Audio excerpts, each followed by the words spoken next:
Dans ce chapitre, on va parler automatisation des tâches.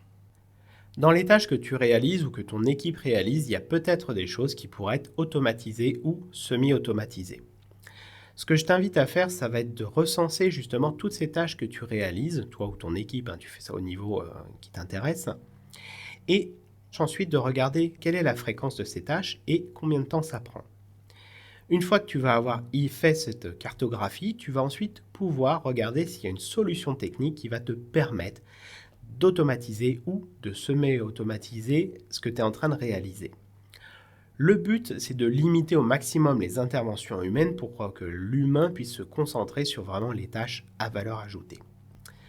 C'est pas parce que tu vas avoir identifié les tâches qui vont être automatisables ou semi-automatisables qu'il va falloir se jeter dessus et lancer cette phase d'automatisation. Il va falloir d'abord passer par une phase de chiffrage. L'idée, c'est que tu ailles voir combien ça va coûter de mettre en place un système automatique et combien ça coûte de l'entretenir. Parce que si au final, le coût est trop important, tu ne vas pas y aller et ce serait bien normal.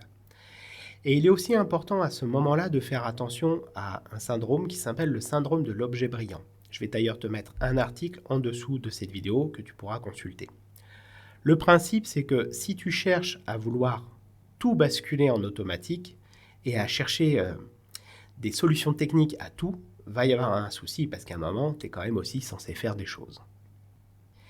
Une fois que tu as fait ton chiffrage et que c'est validé, que c'est rentable, il va falloir ensuite mettre en place, passer à l'action pour justement automatiser et accompagner le changement qu'il peut y avoir pour ça vis-à-vis de toi ou vis-à-vis de ton équipe.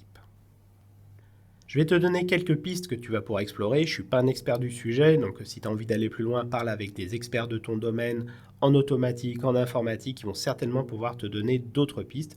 Ou tout simplement, toi, en faisant de la veille sur Internet, en regardant par exemple sur LinkedIn, il y a certainement plein de choses à explorer. Une première piste que je peux te proposer, ça va être d'automatiser tes reportings.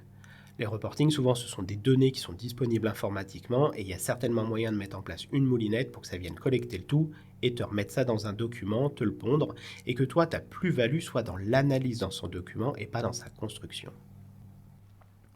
Une deuxième piste, ça va être les processus transactionnels répétitifs. C'est des enchaînements de touches, de clics qu'un humain actuellement fait qui pourraient être automatisés simplement en lui apprenant à faire. Une autre piste, ça va être celle du support client, en mettant par exemple en place des chatbox qui vont permettre de répondre aux questions basiques des clients. Et lorsque les questions basiques seront dépassées quelque part, c'est là où il y aura toute la plus-value de l'humain, c'est d'aller pouvoir répondre à des sujets beaucoup plus complexes. Tu vas aussi pouvoir avoir les comptes rendus de réunion qui peuvent être automatisés. Aujourd'hui, tu as les IA qui te permettent d'avoir des transcriptions des textes de réunion et également de te faire le compte rendu. Reste à relire derrière pour t'assurer qu'il n'y a pas trop de bêtises et que les éléments importants sont bien présents, mais le gros du travail est fait. Tu as ensuite tous les travaux de collecte de données qui peuvent être aussi automatisés et qui permettent d'éviter de la saisie à la main. Et également de la lecture optique de documents où tu vas avoir un scan qui va être fait, la machine va venir capter automatiquement les informations et les mettre dans un système pour éviter de la saisie faite par des humains tout simplement.